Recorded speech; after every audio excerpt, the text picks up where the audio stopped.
Start by thanking you for being here today and showing your support of these young men, this university, and we're going to move forward. It's obviously a difficult day, something that was very unexpected, but we're looking forward to challenges.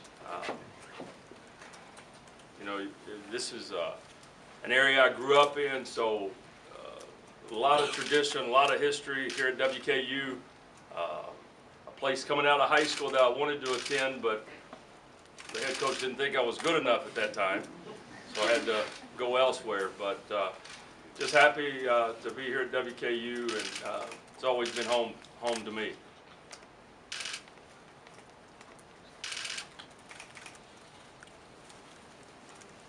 Will the style of play change at all?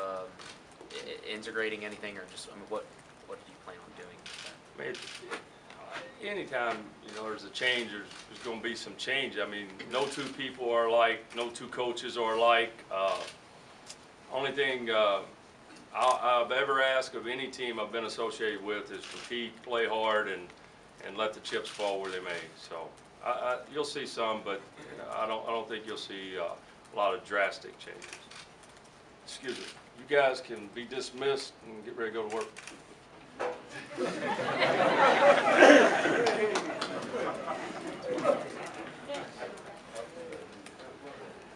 Well, Coach, what's the mindset of coming in as an interim coach mid-season? I guess what are the mental challenges or just mental blocks you have to face, or just what's that mentality like going in as a coach mid-season?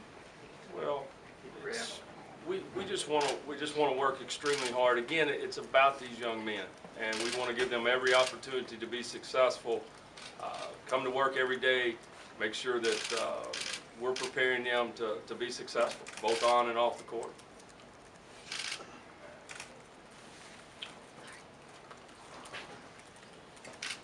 Coach, do you have any idea this was coming? No. My wife sent me a text at 11 o'clock. I guess someone had been texting her and calling her and what's going on. I hadn't had a chance to get in touch with her at that point, so I was actually working on some scout for the Troy game tomorrow afternoon.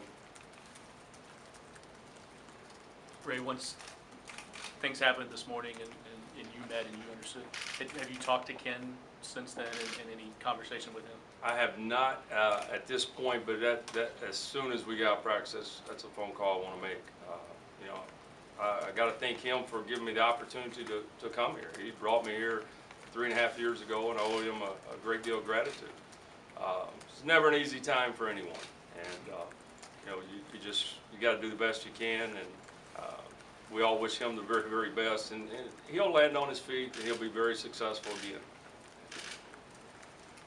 Coach, when you guys take the practice floor in an hour, what's the first or most important thing you tell those players at this first practice? It's business. It's business. It's go to work, and that's what we're going to do.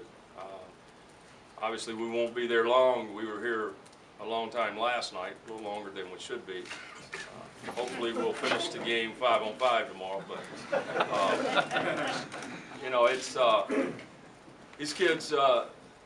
They've been through a very difficult game last night. They're very resilient, and again, I think you'll see a basketball team that will play hard and hopefully will play well tomorrow. That was kind of my question. With what you guys have been through since the start of that game last night till right now, what was the mindset, or what did you see when you met with the team and today, and their kind of their energy or their spirits, or after everything that had gone down? Well, obviously very disappointed that we had lost a very difficult basketball game, a game that there's a lot of ebbs and flows in the game. We had several opportunities, and they had opportunities. We get a steal, and Derek makes a big three. But bottom line is, this team, we're currently 5-11, and the one thing I think they're hanging together.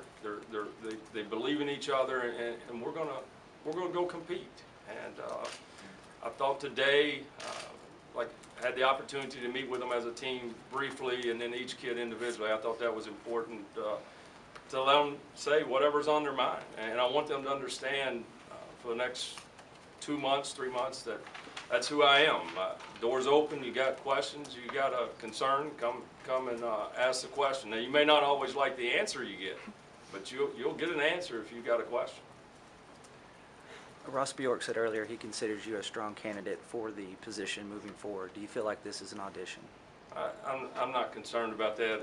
I'm concerned about Troy tomorrow at 4 o'clock, and that's got to be our primary focus. It's the most important game on our schedule because it's the next game, and that's how we'll approach the next 13. I thought we only had 11, but our Coach Bremen said we got 13 left. So it's 57 days until the conference tournament, and so we got 57 days to get this thing right and really be playing our best basketball. Coach, some may look at your past at Kentucky Wesleyan and notice the stigma that goes with the probations or whatever happened there, like the NCAA stuff. How do you respond to that? Maybe people that aren't too familiar with the situation that associate with you with that. Right. I think anyone that has read the case, that has looked at it, understands that the full dynamics of that, and not concerned about it. I'm comfortable with that situation. No, it's obviously probably not the circumstances you would have liked it to be, but how big of an honor is it for you to finally be a Division I head basketball coach? Well, to be at WKU is an honor.